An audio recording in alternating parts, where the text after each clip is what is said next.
397페이지 근저당권. 공동저당은 그 위에 예제처럼 나온단 말이죠. 뭐 답은 늘 4번이니까. 공동저당. 네, 지금까지 공동저당 계산 문제 90%가 답이 4번이었습니다. 네. 그리고 나머지 10%도 사실은 공동저당 문제라기보다는 공동근저당권의 문제였어요. 그래서 정확하게 공동저당 계산 문제는 지금까지 전부 답이 4번이었었습니다. 공동근저당만 이제 좀 다른 게 있었는데 대부분 다 4번이었어요. 그러니까 그 문항을 배치하다 보면 4번에 배치할 수밖에 없게 돼요. 나중에 공동저당은 문제를 풀이해서 조금 몇 가지 기본적인 것만 설명드릴 테니까 신경도 쓰지 마세요. 자, 근저당권은 좀 해야 되고요. 근저당권도 내용이 굉장히 어렵습니다. 어려운데 요거는 출제되는 게 딱 정해져 있습니다. 그것만 좀 조심해서 봐주시면 돼요. 뜻을 먼저 생각해 봅니다.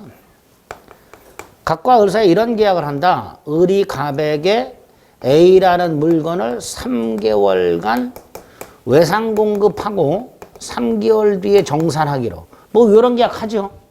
이런 계약은 이제 계속적 거래 계약이라고 합니다. 무슨 거래 계약? 계속적 거래 계약. 이렇게 계속적 거래 계약을 하다 하면요. 을의 채권액이 3개월 결산기가 도래할 때까지 증감 변동하겠죠. 물건 공급하면 외상 채권액이 늘어날 거고 중간에 일부 정산해주면 줄어들었다가 다시 공급하면 늘어날 거고 어떤 경우에는 다 정산해 줄 수도 있죠. 돈이 목돈 생겼다고 빵원으로 맞출 수도 있죠. 그 다음에 다시 공급하게 되면 결산기가 됐을 때 채권액이 확 정의된단 말이죠. 즉 계속적 거래계약을 통하여 발생하는 장래 증감 변동 하는 불특정 채권. 불특정 채권이 뭐예요? 채권액이 정해져 있지 않은 채권. 이걸 담보할 목적의 저당권을 근저당권이다 라고 하게 됩니다. 일반 저당권은 채권액이 딱 정해져 있어요. 얼마를 빌려준다 이렇게. 근데 이건 정해져 있지 않으니까 따로 근저당권이라는 걸 만들어 놓은 거예요. 이게 뜻입니다. 특징을 생각해 봅니다. 채권이 증감 변동하죠. 피담보 채권의 불특정성. 두 번째, 채권이 일시 빵원이 되더라도 근저당권을 소멸하지 않습니다. 부종성의 예외, 부종성의 완화. 이게 되겠죠. 그게 특징이 되는 거예요. 그래서 의미, 성질이 있습니다. 다음 페이지 성질 2개 딱 나와 있죠. 자, 이 근저당권은 어떻게 성립 또는 취득하는가? 저당권 성립하고 유사하죠. 계약 2개 플러스 등기. 자, 이때 계약이 뭐죠? 계속적 거래 계약. 플러스 설정 계약 플러스 등기. 그죠? 계속적 거래 계약 플러스 근저당권 설정 계약 플러스 등기. 거기 근저당권 성립에 보면 동그라미 1번 근저당권 설정 계약이라고 되어 있는데 두 번째 줄에 있는 채권 발생의 기초가 되는 계속적 법률 관계, 즉 기본 계약 관계라고 되어 있죠. 이게 계속적 거래 계약이에요. 이렇게 계약을 하고 계속적 거래 계약 플러스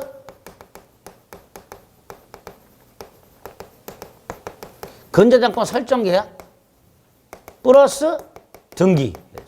자, 이때 등기할 때 저당권 이렇게 등기하면 돼요, 안 돼요? 안 되죠. 근저당권이라고 해야 되죠. 저 근저당권이라는 취지를 꼭 등기해야 되고 그 다음 채권 최고액이라는 걸 등기해야 됩니다. 뭘 등기해야 된다고요? 채권 최고액. 등기해 보면 근저당권이라는 취지와 채권 최고액을 기재, 등기하라. 반드시 해야 됩니다. 자, 여기서 채권 최고액이 뭐냐? 별거 아니에요.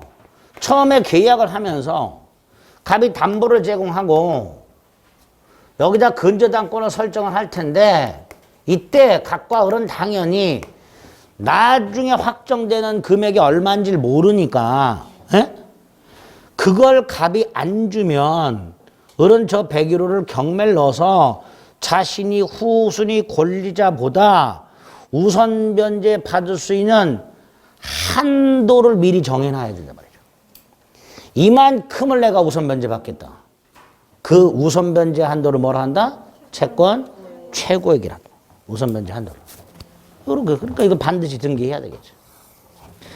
그 다음에 이제 근저당권의 효력이 나오는데, 자, 효력 가만히 들여다보세요. 채권이 확정되기 전과 확정된 후가 다르죠. 확정되기 전에는 증감 변동한단 말이에요. 확정이 되면 더 이상 증감 변동을 하지 않아요. 다시 말해서 확정이 되면 보통 저당권으로 바뀌어요. 근저당권은. 그렇잖아요. 그러니까 근저당권의 효력을 얘기할 때는 채권액이 확정되기 전과 후로 나눠서 봐야 된단 말이에요. 그래서 근저당권에서 제일 중요한 거 두 개가 있는데 그 중에 하나가 한 장을 넘깁니다. 피담보 채권 확정입니다. 언제 확정되는가? 중요하죠? 언제 확정되는가? 그래서 심화에 보면 몇 개가 나와 있습니다. 자, 이런 거요. 첫째가 결산기 도래. 가장 기본이죠. 결산기 도래. 두 번째, 결산기 도래 전 채권이 빵원이 되고 채권이 전부 소멸했어. 그런데 여기서 더 이상 둘은 거래를 계속할 의사가 없어. 그러면 누구든지 계약을 해지하면 돼.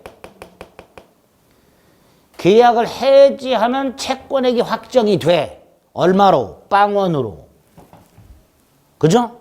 그러면 보통저당권으로 바뀌었으니까 부종성이 부활하여 근저당권은 소멸한다. 요렇게 연결이 될 거예요. 그게 1번 있고 2번. 2번에 동그라미 2번. 두 번째 줄.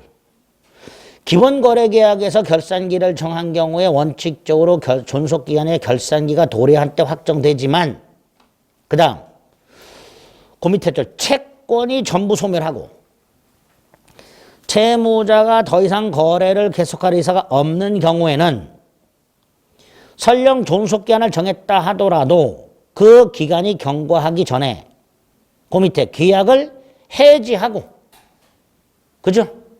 자, 여기서 핵심이 뭐야? 해지하면 빵원으로 확정이 된단 말이죠. 그러니까 근저당권은 소멸했으니까 그 다음 말소를 청구할 수 있다. 이렇게 되겠죠.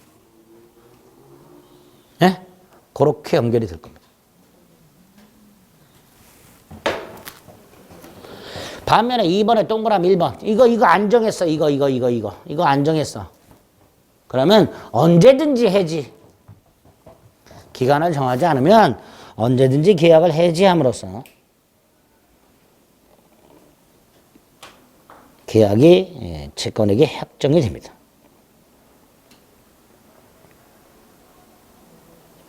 두 번째 줄에 보면 거래관계가 종료됨으로써라고 돼 있죠.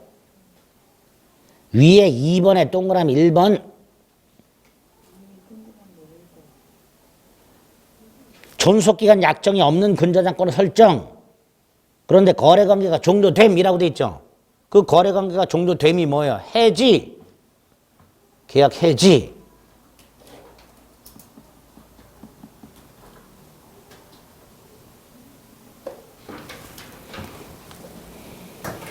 그리고 아주 중요한 게 오른쪽 경매 신청이 나왔습니다.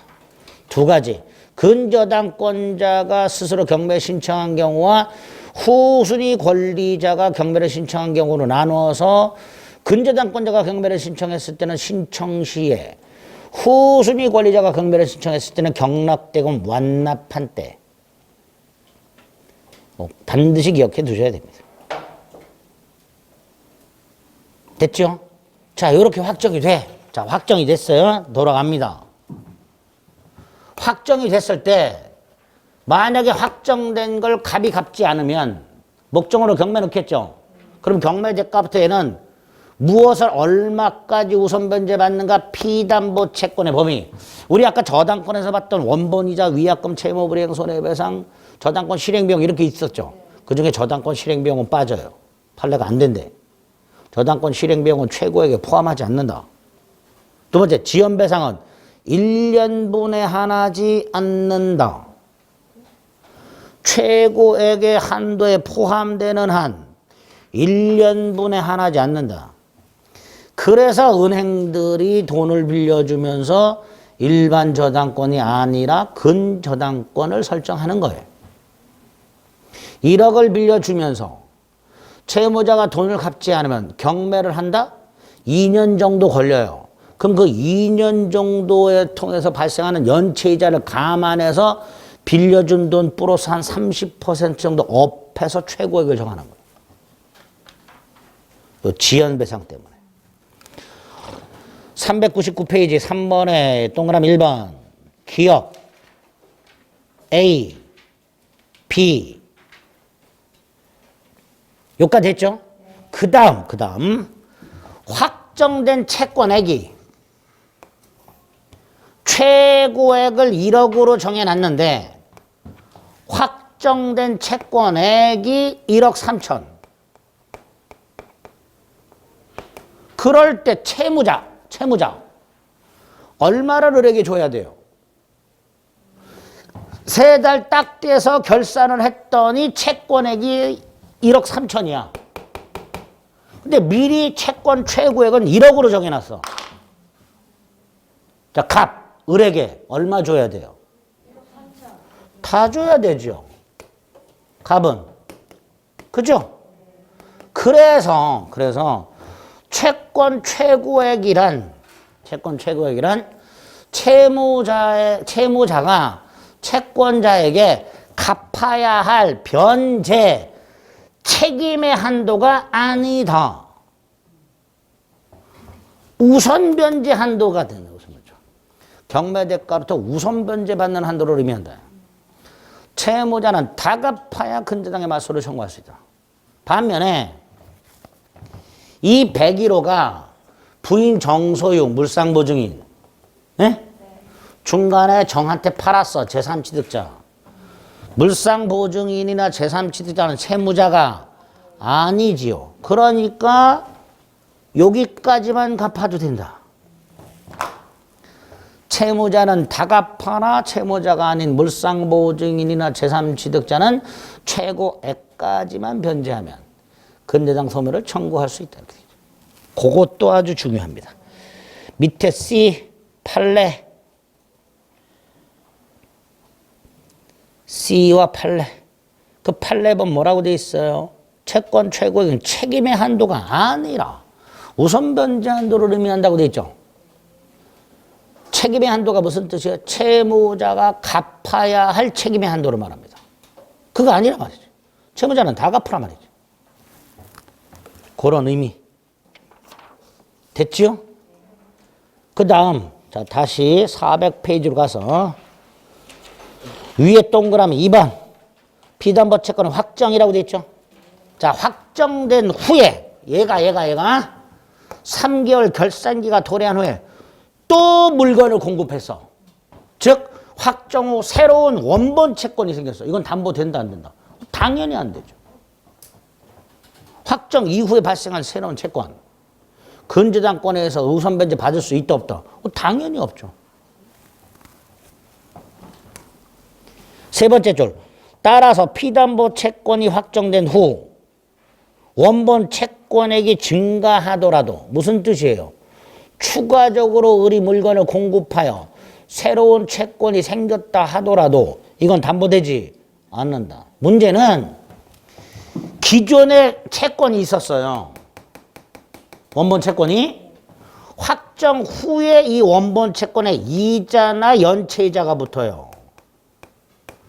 이건 새로 물건 공급한 거 아니죠.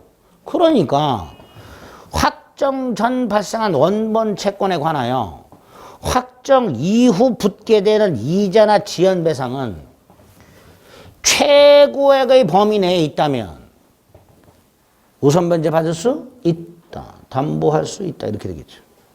거기에 동그라미 2번에 있는 내용입니다. 됐죠? 요 정도. 근저당권은 오늘 요 정도 보시면 됩니다. 그럼 충분하다. 됐죠? 다음 페이지 보세요. 예제. 겁나 쉽지요? 이런 식으로도 나와요. 점수 주려고. 후순위 저당권자가 신청했습니다. 선순위 근저당권은 언제 채권이 확정돼요? 매각되고 만납한 때. 이렇게. 근저당권은 채권이 언제 확정되는가의 문제와 확정된 채권액이 최고액을 초과할 때의 문제. 그 두 가지가 핵심입니다. 아시겠죠? 그 정도. 그래서 징글징글했던 물건이 끝이 났습니다. 자, 이제 계약법을 갑니다. 계약법은 총론과 강론이 있다고 그랬어요. 그렇죠? 각각 5문제씩 10문제 나온다 그랬고요.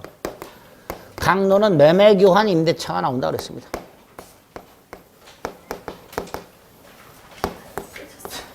이렇게. 예. 자, 총론에는 계약의 뜻, 그리고 계약 자유의 원칙, 이 계약 자유 원칙에 대한 제한과 관련된 약관 규제에 관한 법률, 요게 예전에는 여러 번 나왔었는데요. 최근에 안 나오다가 한참을 안 나오다가 작년에 나왔죠.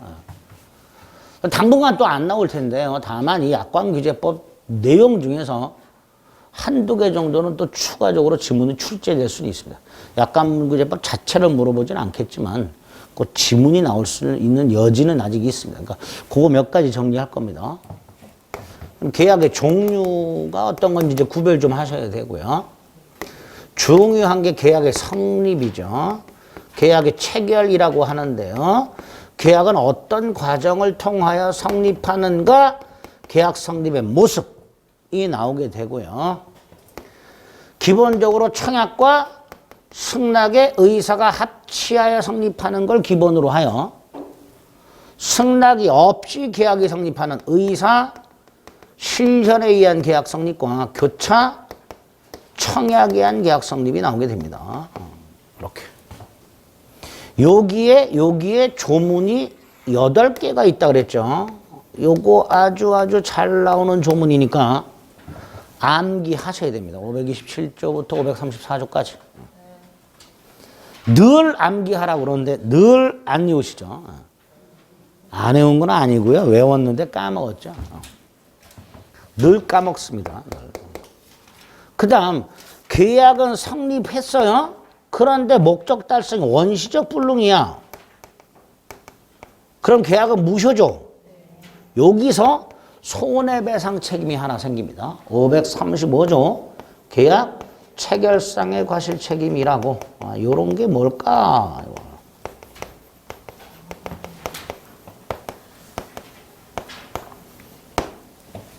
네 번째, 계약 중에서 쌍무계약이라는 놈이 있어요. 아주 이게 기본이 되는 겁니다. 매매계약처럼.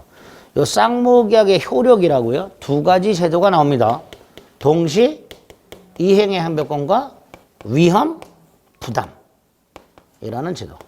2가지. 동시 항변권, 위험 부담. 5번째,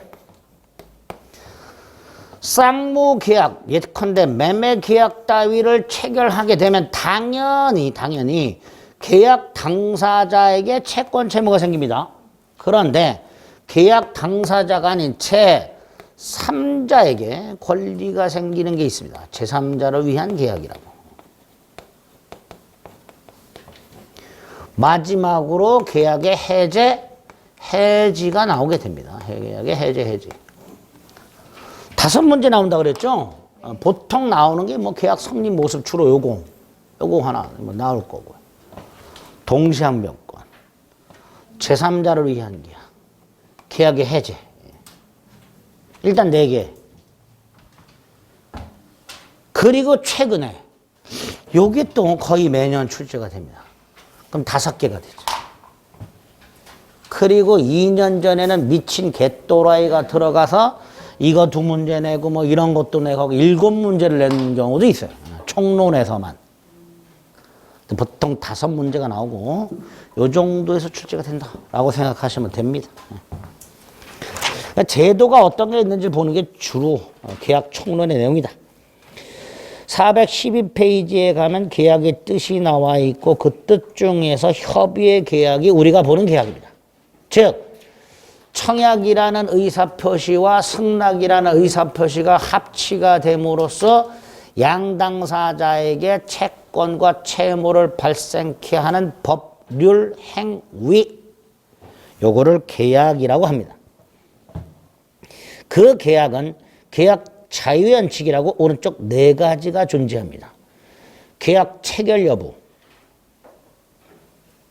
거기에 보면 당사자가 어떤 계약을 체결할 것인지 여부라고 돼 있죠. 그게 아니고요. 계약을 체결할지 여부입니다. 이거 설명이 조금 잘못되어 있습니다. 어떤 계약을 체결할 것인지는 내용 결정의 자유예요.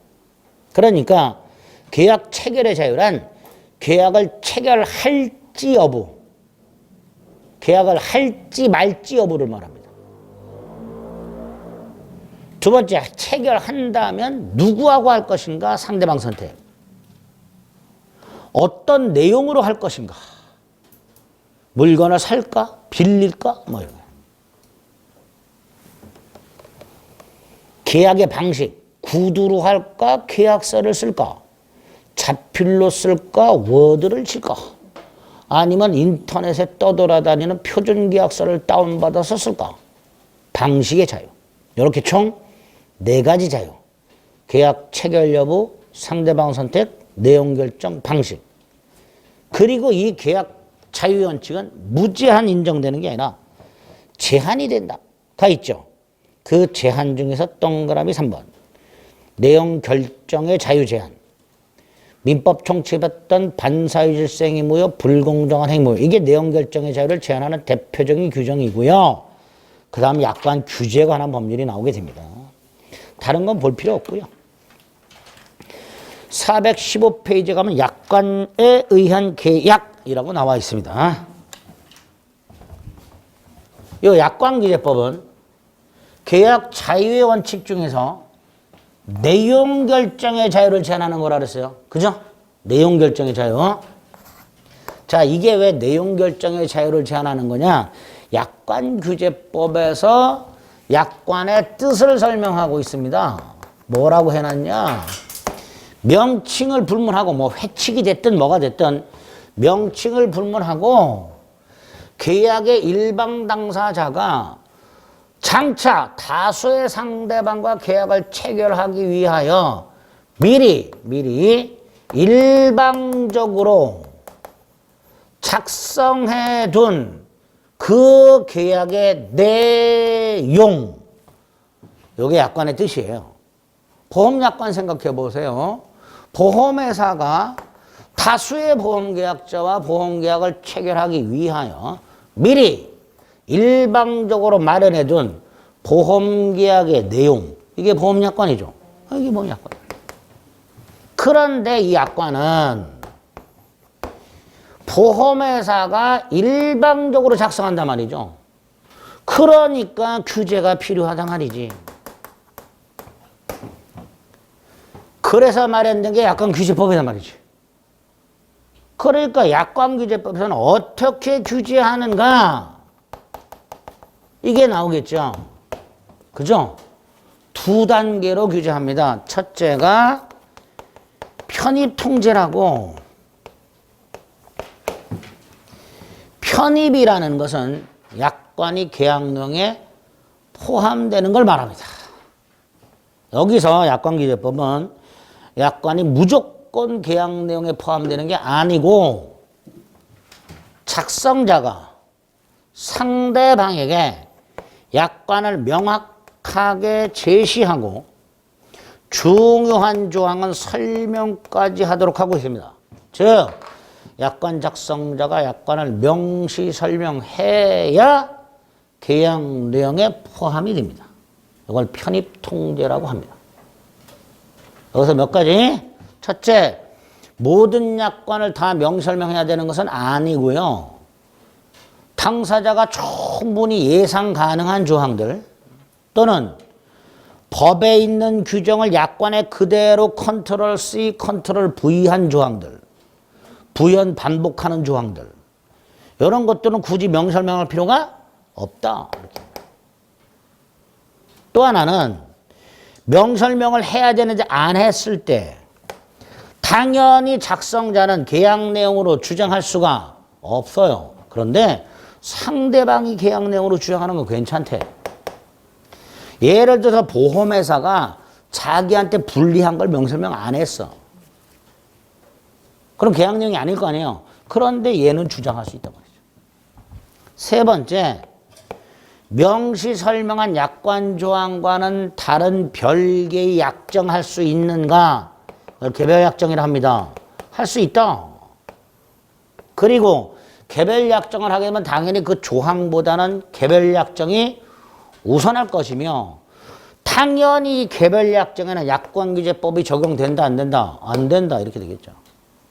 이런 것들이 편입 통제가 되는 거예요. 두 번째, 이렇게 명설명을 해서 계약 내용이 편입이 됐다 하더라도 두 번째, 그 약관 조항을 해석해서 상대방에게 불공정하면 무효로 만들어 버립니다. 약관 조항을. 이걸 이제 불공정 통제라고 합니다.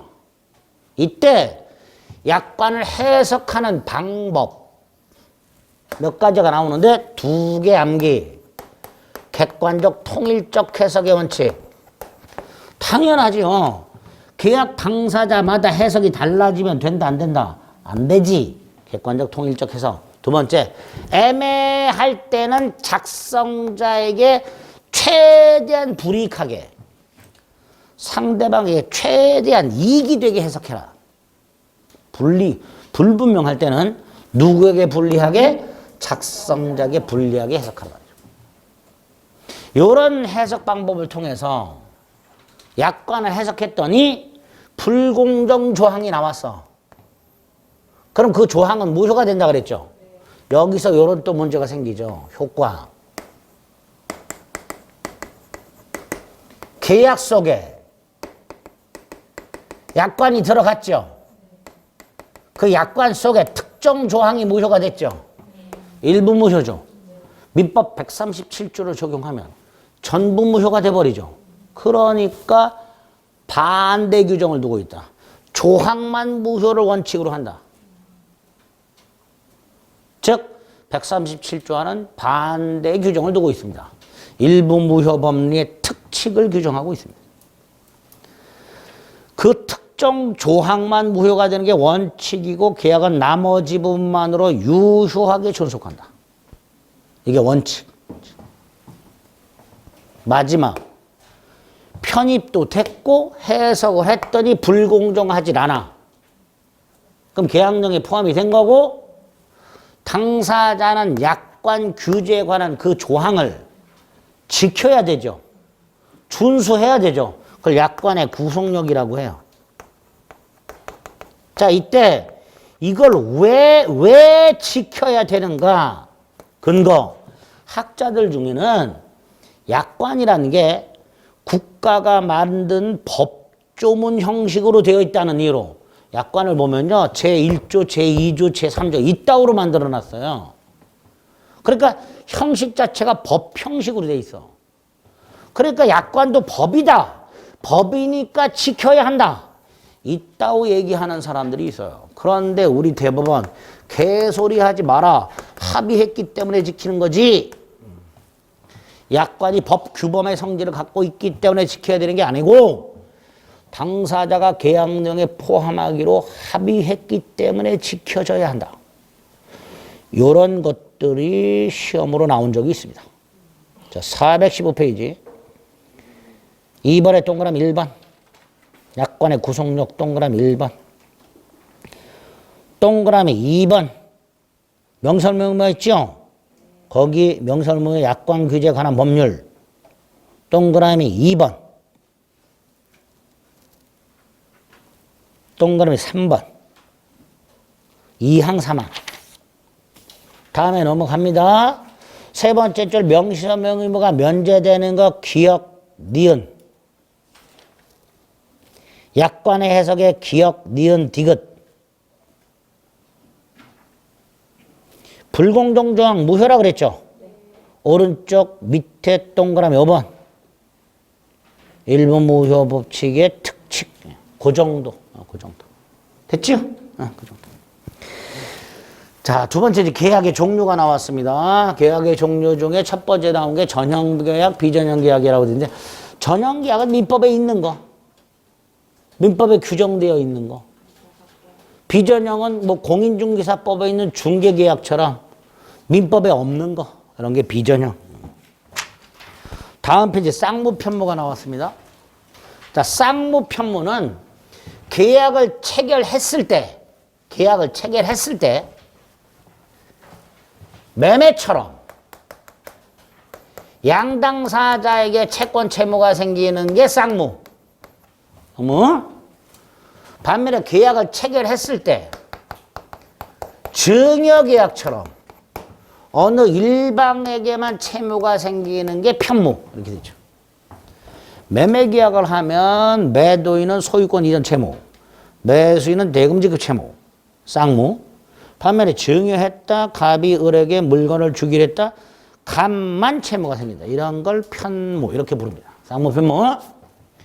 편무계약에는 증여계약이라는 놈이 있고 사용대차계약이라는 놈이 있고 현상광고라는 계약이라는 놈이 있더래요. 대표적으로 세 개. 물론 이 외에도 무이자 소비대차라고요. 친구한테 그냥 돈 빌리는 경우 있죠? 이자 없이. 그게 무이자 소비대차예요. 이런 것들도 편무가 됩니다. 일단 편무 4개. 더 있는데 4개만. 증여, 사용대차, 현상광고. 요거 3개는 전형적인 편무고요. 소비대차는 이자를 주기로 하면 쌍무고 이자 없이 빌리면 편무고 이렇게 됩니다. 그 다음 쌍무와 편무를 구별하는 이유가 있어요. 쌍무계약에만 동시이행의 항변권과 위험 부담이 적용이 되기 때문에 구별합니다. 쌍무, 편무를 구별하는 이유. 그 다음 유상, 무상이 나옵니다. 유상과 무상은요. 계약이 이행까지 완료되었을 때 구별합니다. 쌍무와 편무는 계약을 체결했을 때 구별하는 거고요. 계약을 딱 체결했을 때 그때 구별하는 거고요. 유상하고 무상은 이행까지 끝났을 때 구별합니다. 이행까지 하고 나서. 자, 이행이 끝났더니 서로 주거니 받거니 한 게 있더라. 유상. 대표적인 이제 매매 같은 거죠. 주고 받으니까. 반면에 증여는 주기만 할 뿐 받는 게 있다 없다? 없지요. 받는 게 없어요. 주기만 할 뿐. 주거니 받거니 유상. 주거니로 끝. 받거니가 없어 무상. 그리고 이 무상의 대표가 증여하고 사용대차가 무상의 대표입니다. 그리고 유무상을 왜 구별하느냐? 유상계약에만 매매규정, 담보책임이 적용이 됩니다. 우리 시험에 이렇게 나온 적이 있죠. 문제가. 지문이. 유상계약과 무상계약을 구별하는 이유는 유상계약에만 위험부담의 문제가 발생하기 때문이다. 이렇게. 틀린 지문이죠? 구별해야 됩니다.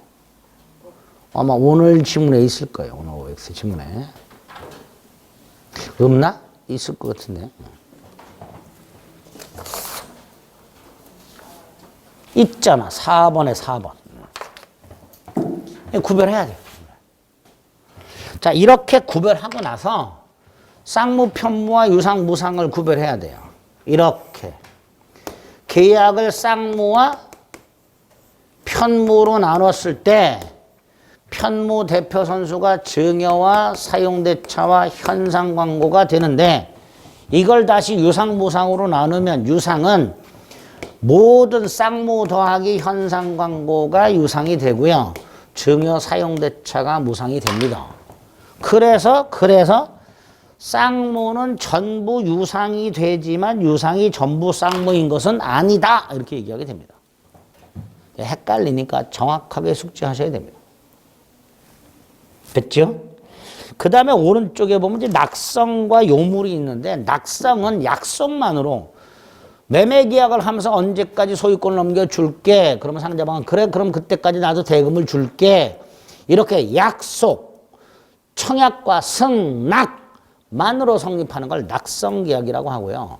요물계약은 청약과 승낙만으로는 성립하지 않고 어느 일방이 뭔가를 이행을 하거나 급부 줘야 계약이 성립하는 게 요물계약이라고 하게 됩니다. 민법상 전형계약 중에 현상광고가 대표적인 요물인데요. 늘 예를 들지요. 중국집 사장님께서 쿠폰을 10장을 가져오면 지난번에 50장이었나? 50장으로 바꾸잖아요. 탕수육을 한 접시 주겠다라고 광고했을 때 이 광고 전단지를 본 어른 카백에 약속만 해서는 안 되고 50장을 갖다 줘야 계약이 성립한단 말이죠. 이런 걸 현상광고 계약이라고 해요. 광고한 자가 광고에서 정한 행위를 누군가가 완료함으로써 성립하는 계약을 현상광고 계약이라고 합니다. 그러니까 그런 50장을 열라 모아서 갖다 줘야 계약이 성립하게 됩니다. 자, 갖다 줬다 계약이 체결됐다. 간만 탕수육 줘야 될 채무가 생겼으니까 편무다. 그리고 이행이 끝났다. 탕수육을 줬다. 주고 나서 받더니 주거니 받거니 했다. 그러니까 유상이다. 그래서 현상광고 계약은 요물이면서 편무면서 유상 이렇게 됩니다. 그리고 지문을 조금 빨리 풀으려면요. 우리 시험범위에 있는 매매, 교환, 임대차, 유상, 쌍무, 낙성, 분료식 그리고 매매 교환은 한 번으로 끝나 일시적. 임대차는 계약 기간이 정해져 있어. 언제부터 언제까지 계속적 계약 이렇게 돼요. 일시적 계약, 계속적 계약. 우리 시험 범위는 아니지만 증여하고 사용대차는 전형적인 무상이면서 전형적인 편무 이렇게 되죠. 물론 낙성이고 분료식입니다. 증여는 일시적, 사용대차는 계속적 이렇게 됩니다. 뭐 거기까지 안 나와요. 그 다음에 현상광고는 뭐라고요? 유상이라 그랬죠. 쌍무, 편무. 낙성, 요물. 이렇게 되죠. 이런 것들이 계약 종류에서 기억하셔야 될 내용들입니다. 그래서 오른쪽에 보면 예제 같은 문제 이런 거 그냥 순식간에 풀 수 있어야 돼요. 너나 풀어 그러지 마시고 뭐. 매매. 유상이면서 요물이 아니라 낙성이죠. 중개계약은 민법이 아니라 부동산 중개사법에 있죠. 그러니까 비전형이죠. 교환은 유상이고 일시적 계약이죠. 증여는 편무고 무상이죠. 답은 5번 이렇게. 이런 식으로 나오게 됩니다. 자, 종류 받고요. 이제 계약의 성립을 봅니다. 계약의 성립은 계약의 체결을 말한다 그랬죠. 계약이 성립하려면 일단 계약도 법률행위니까 당사자, 목적, 의사 표시가 존재해야죠. 당연하죠. 거기에다가 계약은 혼자 체결할 수가 없으니까 양당사자가 존재해야 돼요. 그죠? 양당사자가 존재해야 돼요. 이 양당사자가 일치해야 돼요. 즉 갑이 을에게 청약을 했다면 을이 승낙을 해야 계약이 성립합니다. 갑이 을에게 청약을 했는데 병이 승낙, 계약은 성립하지 않습니다. 이런 걸 주관적 합치라고 부릅니다. 또 당사자는 계약을 하는 목적을 가지고 있어야 될 것이고요. 이 목적을 표시해야 되죠. 한쪽은 청약을 통해서 상대방은 승낙을 통해서 자신의 목적을 표시해야 될 겁니다. 매도인 A 토지를 1억에 사라. 매수인 그 땅을 1억에 사겠다. 서로 A 토지를 1억에 팔겠다는 목적과 1억에 사겠다는 의사를 표시했죠. 그 내용이 일치해야 되죠. 그죠? 1억에 사라 9천에 사겠다. 계약이 성립할 리가 없습니다. 즉 청약과 승낙이 존재하고 내용이 일치. 그걸 객관적 합치라고 합니다. 결과적으로 당사자 존재하고 목적이 존재하고 의사표시가 존재하면서 당사자가 일치하고 의사표시 내용이 일치해야 계약이 성립한다. 이렇게 얘기하겠죠. 당연한 거죠. 따라서 불합치가 있으면 계약은 성립하지 않겠지요. 불합치한 정도가 대단히 근소하더라도 매매 대금이 1억 차이가 나, 1원 차이가 나, 1원. 그래도 계약은 성립하지 않을 것이고 또 불합치한다는 사실을 당사자가 모르고 있어. 숨은 불합이.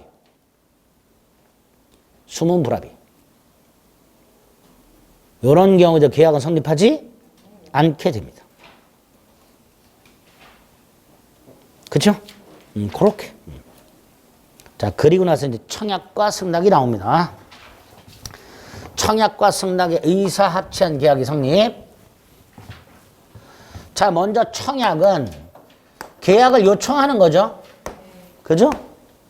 자, 이때 청약자는 누군가가 청약을 하긴 할 거예요. 그죠? 특정한 누군가가 청약을 할 텐데 이 청약자가 누구인지가 청약 속에 반드시 표시가 돼야 될까요? 표시 안 해도 될까요? 표시해야 될 것 같죠? 그런데 우리 자동 판매기 설치를 생각해 봅니다. 자동 판매기 설치도 청약이라고 그랬습니다. 자동 판매기 내에 있는 요런 음료수를 요 가격에 사 잡숴봐. 청약이에요. 그런데 그 자동 판매기를 설치한 자 청약자 누군지 꼭 표시해야 돼요? 아니요. 자동 판매기를 통해서 돈 넣고 물건을 사는 사람 승낙자 누가 설치했는지 꼭 알아야 돼? 몰라도 되죠. 그러니까 청약자는 특정인 누군가이기는 하지만 이 청약자가 누군지를 청약의 의사표시 속에 반드시 분명하게 표시할 필요는 없다. 이렇게 되겠죠. 표시하는 게 보통이긴 하겠지만 누구한테 해야 돼요? 특정인을 콕 찍어서 할 수 있죠. 특정인 또는 불특정 다수인 자동 판매기 설치. 청약은 특정인에게 할 수도 있고 불특정 다수인에게 할 수도 있다. 이렇게 되죠. 그 다음에 청약의 내용은 어때야 돼요? 확정적이어야 되죠. 구체적이고 확정적이어야 되죠. 갑이란 놈이 을에게 청약서랍시고 딱 와 보냈는데 을이 청약서랍시고 뜯어갖고 딱 읽었더니 두 글자가 딱 써있어. 사라. 이게 뭐야 도대체? 뭘 사라는 거야? 얼마에 사라는 거야? 적어도 매매계약의 청약서라면 어떤 물건을 얼마에 사라. 이 정도는 적시가 돼 있어야 되죠. 즉 구체적이고 확정적 의사표시여야 돼요. 그래서 청약을 하게 되면 그 청약의 내용과 일치하는 승낙만 받으면 계약은 성립. 즉 청약의 내용과 일치하는 승낙을 받으면 계약이 성립할 정도로 구체적이고 확정적 내용을 갖고 있어야 한다. 이렇게 되죠.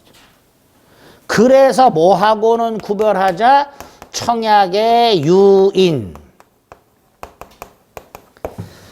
갑이 아파트나 상가 건물을 지어가지고 분양 광고했다.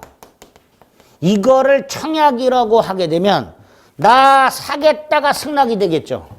그런데 분양 광고 보고 온 사람이 사겠다 그러면 바로 계약이 체결돼요? 아니지. 다시 갑이 오케이 해야죠. 그죠? 그러니까 을이 이 분양 광고 보고 왔습니다. 살게요. 이게 청약이 되는 거예요. 그럼 분양 광고는 청약의 유인. 자, 청약과 청약의 유인을 구별해야 되는 이유가 뭘까요? 청약의 내용은 계약 내용이 되지요. 반면에 청약의 유인의 내용은 계약 내용이 아니게 되는 거예요. 그러니까 분양 광고 속에 들어있는 내용은 계약 내용이 아닌 거예요. 원칙적으로. 그러니까 내가 분양을 받았다 나중에 입주를 했는데 분양 광고하고 내용이 다르다 하더라도 책임을 묻지 못하는 게 원칙이 되는 거예요. 네? 물론 이제 예외는 있으나 하여튼 원칙적으로 청약과 청약의 유예는 구별하자 말이죠. 네 번째, 청약의 효력은 뭐냐? 자, 청약만 갖고 계약이 성립해요, 안 해요? 안 하죠. 그러니까 청약의 효력이란 계약 성립 가능성을 말하는 법입니다. 자, 이때 이 청약의 효력이 언제 생기는가? 당연히 상대방이 있는 의사표시니까 상대방한테 도달함으로써 효력이 생기겠죠. 그죠? 111조 1항. 또 2항. 청약자가 청약을 발송한 후 사망하거나 제한 능력자가 되었다 하더라도 청약의 효력에 아무런 영향을 미치지 않는다. 이렇게 될 겁니다. 도달해야 효력이 생기니까 도달 전에는 뭐 할 수 있다? 철회할 수 있다. 도달 후에는 철회하지 못한다. 요게 527조 청약의 구속력. 청약은 철회하지 못한다. 이걸 청약의 구속력이라 한다. 여기서 언제까지 철회를 못하느냐? 구속력의 존속기간 두 가지. 청약자가 기간을 정한 경우엔 그 기간 동안, 청약자가 기간을 정하지 않은 경우엔 상당한 기간 동안. 이걸 청약의 구속력의 존속기간. 그리고 그 기간 내에 승낙을 받지 못하면 청약은 효력을 잃는다. 따라서 이 기간은 청약의 구속력의 존속기간이면서 동시에 승낙기간의 의미도 갖게 됩니다. 528조 1항이나 529조가 그 기간 동안 철회하지 못한다라고 되어 있지 않고 그 기간 내에 승낙을 받지 못한 때 청약은 효력을 잃는다 라고 되어 있으니까 이 기간은 청약의 구속력이면서 동시에 승낙기간의 의미를 갖게 되고 따라서 계약이 성립하려면 이 기간 내에 승낙이 청약자한테 도달해야 된단 말이죠. 그래야 계약이 성립한단 말이죠. 승낙이 없이 기간이 지나버리면 청약은 사라진단 말이에요. 그러니까 기간이 지난 후에 승낙이 도달했다. 이미 버스 떠났단 말이죠. 터미널에 도착을 딱 했는데 버스는 떠났어. 계약은 성립한다, 안 한다? 안 한단 말이죠. 요거를 연착한 승낙이라 한다면. 근데 이거를 새 청약으로 볼 수 있다, 청약자가. 따라서 연착한 승낙에 대하여 청약자가 다시 승낙하면 계약이 성립할 수 있다. 자, 여기서 이제 중요한 게 하나 나오죠. 이 연착한 승낙 중에 조금 이상한 놈이 하나 있다. 승낙 기간을 1월 20일로 정했는데 승낙자가 1월 11일 날 승낙을 발송했다. 근데 이놈의 승낙이 1월 21일 날 가백에 도달했다. 연착했죠. 기간이 지나서 도달했어요. 그런데 충분히 기간 내에 도달할 수 있는 발송이었단 말이죠. 그죠? 요거를 사고에 의한 연착이라 하고요.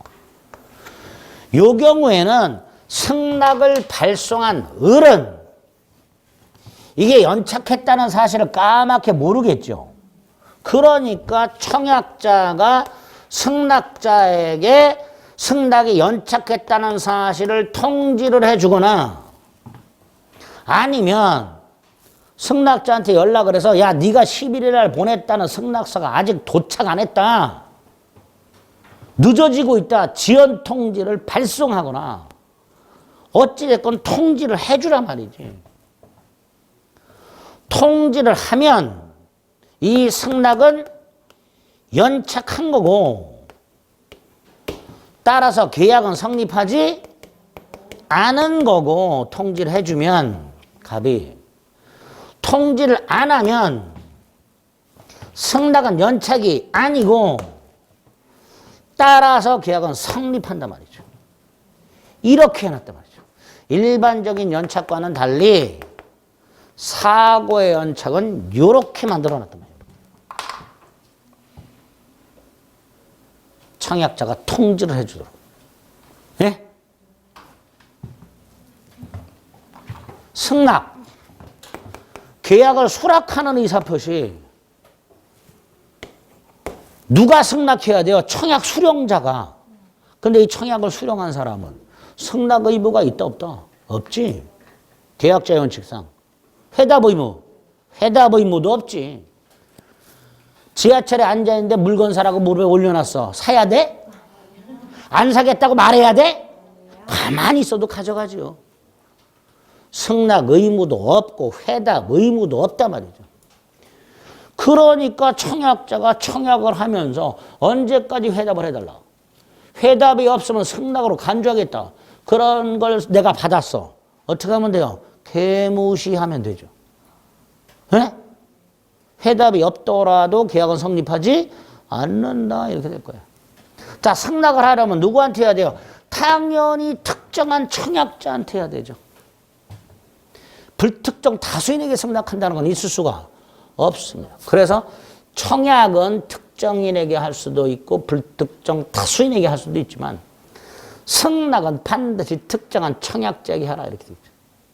그 다음 승낙의 내용은 어때야 돼요? 청약과 일치해야죠.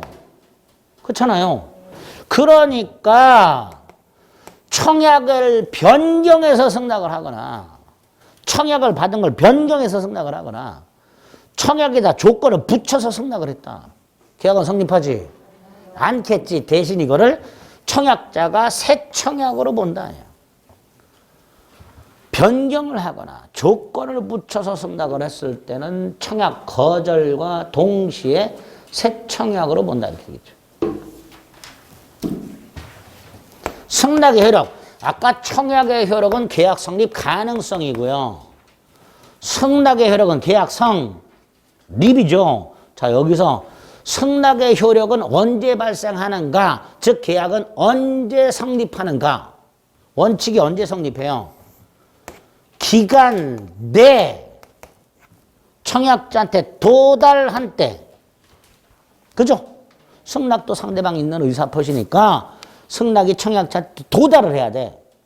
근데 기간이 지나서 도달하면 안 되니까 기간 내 청약자한테 도달. 이때 계약이 성립할 거예요. 그렇겠죠? 예? 그런데 531조, 이게 530조군요. 531조 격지자 간의 계약은 누구의 계약? 격지자. 승낙 통지를 발송한 때 성립한다. 격승발. 격지자 간의 계약은 승낙 통지를 발송할 때 성립한다라는 조금 야리꾸리한 조문을 만들어 놨습니다. 자, 격지자란 첫째, 우편물을 통한 계약 당사자. 우편물 생각합니다. 떨어질 격자 땅지자를 쓴다 해서 장소적으로 떨어져 있는 사람이라 생각하시면 안 됩니다. 서울 갑과 부산 을이 전화로 계약하면 대화자입니다. 예? 격지자란 우편물을 통하여 계약하는 사람. 청약서 발송, 승낙서 발송 이렇게. 그런 경우에는 승낙 통지를 발송할 때 성립한대요. 그러면 여기 보세요. 기간이 1월 20일이야. 여기 보세요. 1월 20일. 네? 네, 1월 20일. 15일 날 발송을 했어, 승낙을. 17일 날 가백에 도달했어. 기간 내에 도달했죠. 계약 성립했죠. 언제 성립해요? 15일. 네? 이렇게 보겠다는 거예요. 그런데 19일 날 발송했어. 21일 날 도달했어. 연착했죠. 계약 자체가 성립하지 않았어요. 그러니까 이때는 계약이 언제 성립했는가를 따질 필요가 없어요. 그렇잖아. 그 다음 요 경우 11일 날 발송했어. 근데 22일 날 도달했네? 사고가 났네? 근데 갑이 통지를 안 했네? 계약은 성립했네? 언제? 11일. 이럴 때 써먹는단 말이죠. 531조는. 즉, 격지자 간의 계약은 승낙통지를 발송할 때 성립한다라는 조문은 격지자 사이에 우편물을 통한 계약 당사자 사이에 계약이 성립했다는 것을 전제로 언제 성립했는가를 판단할 때 531조를 적용하고 있습니다. 네? 네. 자, 420페이지. 청약의 양가를 번에 의. 오른쪽 맨 위에 동그라미 2번, 동그라미 3번. 판례 분양 광고는 청약의 유인이다. 판례 밑에 양가로 3번에 동그라미 1번에 기역과 니은. 그 조문. 다음 페이지 박스 안에 있는 조문 달달달 암기. 조문만 달달달 암기. 됐죠? 오른쪽. 2번에 승낙. 양가로 1번. 동그라미 1, 동그라미 2, 동그라미 3. 다음 페이지 판례. 그 밑에 530조. 그 밑에 비통상적 연착측 사고연연착 528조 2항 3항 다시 확인하시고 오른쪽 사례 형태 조심하시고 24일을 기간으로 정했다. 10일 발송했다. 26일 날 도착했다. 사고가 났지요. 네, 이렇게. 그러면 갑이 통지했냐 안 했냐에 따라서 계약 성립 여부가 달라진다. 다음 계약 성립 시기와 관해서 531조 조문 기억해 주시면 되겠습니다. 되셨죠? 뒤에 있는 건 읽지 마세요. 그 다음에 오른쪽 이제 기타 방법에 의한 계약 성립이라고 두 개가 나왔죠. 첫째 교차 청약이 있죠. 교차 청약은 뭐예요? 갑이 을에게 노트북을 50만 원에 팔겠다고 청약. 그런데 을이 그 청약을 모른 채 갑에게 네 노트북을 50만 원에 팔으라고 청약. 갑이 을에게 청약, 을도 갑에게 청약. 그런데 내용이 일치. 그럼 양 청약만으로 계약이 성립. 언제? 양 청약이 모두 도달한 때. 네? 양 청약이 모두 도달한 때. 조문과 계약 성립 시기. 반면에 의사실현의 계약 성립. 아까 지하철에서 물건을 사라고 무릎에 올인을 놨는데 내가 물건을 받자마자 뜯어서 사용을 시작했어. 사겠다는 거죠. 승낙으로 볼 수 있는 사실이 있을 때 계약이 성립. 의사실현에 의한 계약 성립. 이건 언제 성립해요? 그 사실을 청약자가 안 때가 아니라 그 사실이 있을 때 계약이 성립한다. 그렇죠? 그 정도야. 별거 없어요. 암기할 것만 외워주시면 됩니다. 다음 페이지 예제. 1번 청약은 불특정 다수인을 상대로 할 수 있죠. 2번 청약은 철회하지 못하죠. 3번 격자 간의 계약은 승낙통지 발송할 때 성립하죠. 4번 청약자가 청약을 발송하러 제한 능력자가 돼도 청약의 효력에는 영향이 없죠. 5번 청약자가 일정 기간 내에 이의하자면 승낙한 것으로 본다. 이걸 수령한 사람은 개무시해도 된다. 따라서 회답하지 않더라도 계약은 성립하지 않는다. 이렇게 돼요. 그죠? 개무시해도 된다. 이거를 판례가 이런 청약은 상대방을 구속하지 않는다. 이렇게 말해요. 상대방은 개무시해도 된다. 이런 뜻입니다. 됐죠? 요 정도가 계약 성립에서 보셔야 될 내용들입니다. 이제 나머지 제도들과 매매, 이거 이제 다음 주에 살펴보겠습니다.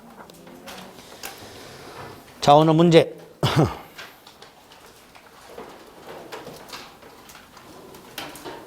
1번 유치권. 동그라미 1번. 임차인이 기간이 만료되기 전에 비용을 지출. 보존 비용이니까 필요비죠. 필요비 상한 청구할 수 있죠. 안 주면 유치권 주장할 수 있죠. 1번 틀렸네. 2번 변제기 도래는 유치권 성립 요건이죠. 자, 3번 갑이 을에게 물건을 반환하라 소송을 제기했고 을이 유치권을 주장하여 법원이 이걸 받아줬어. 항변 이퀄 주장, 인용 이퀄 받아줬다 이런 뜻이에요.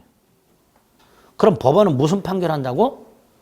물건에 관하여 생긴 채권 변제와 상환하여 물건을 인도하라. 일부 승소 판결한다 그랬죠. 원고. 3번, 4번 유치권자가 채무자의 승낙이 없이 임대. 안 되죠. 이거 안 돼. 승낙을 받아야 된다 그래서. 그러니까 임차인은 임차권 주장 못한단 말이죠. 유치권자는 채무자의 승낙 없이는 유치물을 사용해서도 대여해서도 담보 제공해서도 안 된다 그랬습니다. 5번 담보물권이지만 포기특약 할 수 있죠. 법정 담보물권이지만 포기특약 할 수 있다. 틀린 거 1번.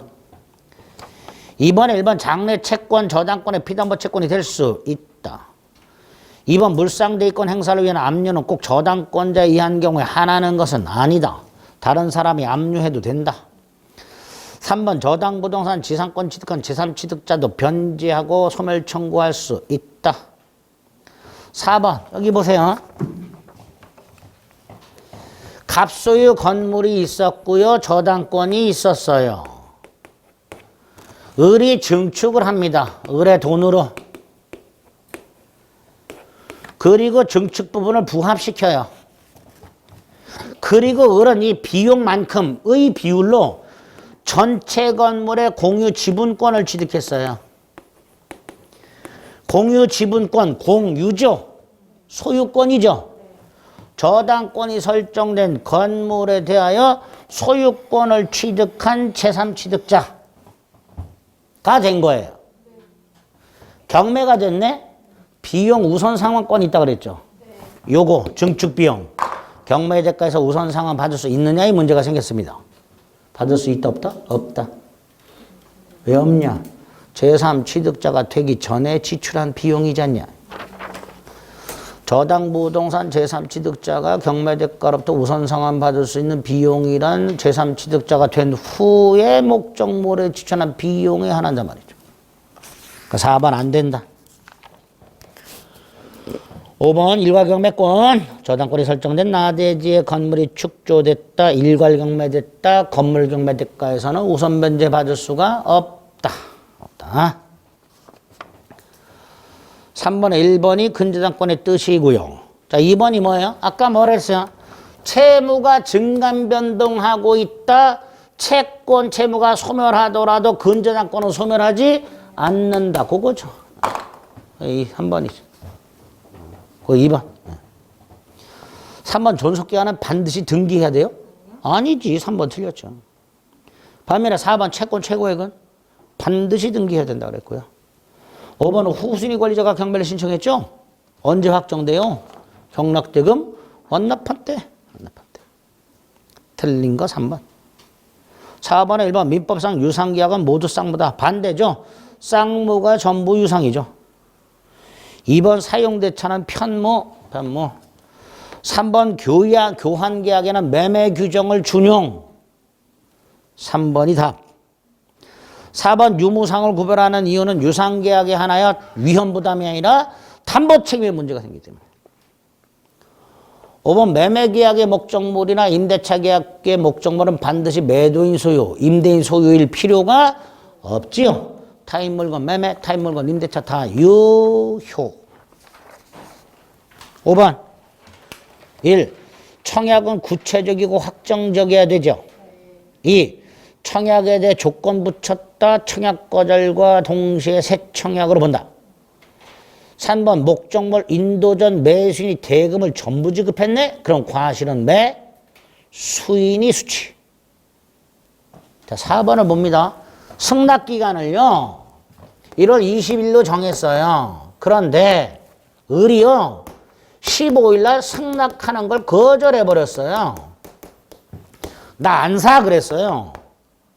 그럼 청약은 효력이 상실됐죠. 더 이상 청약은 없어요. 그러니까 을이 마음을 바꿔서 18일 날 다시 승낙을 하더라도 청약이 존재하지 않으니까 계약은 성립하지 않는다라고 해야지요. 5번 매매계약 비용이라고 되어 있죠. 세 가지 기억하자 그랬습니다. 감정평가 비용, 측량 비용, 계약서 작성 공증 비용 3개. 이런 감정평가 비용이나 측량 비용이나 계약서 작성 공증 비용을 매도인이 부담할 것인가, 매수인이 부담할 것인가에 대한 합의가 없다면 균분 부담하라. 균분 부담.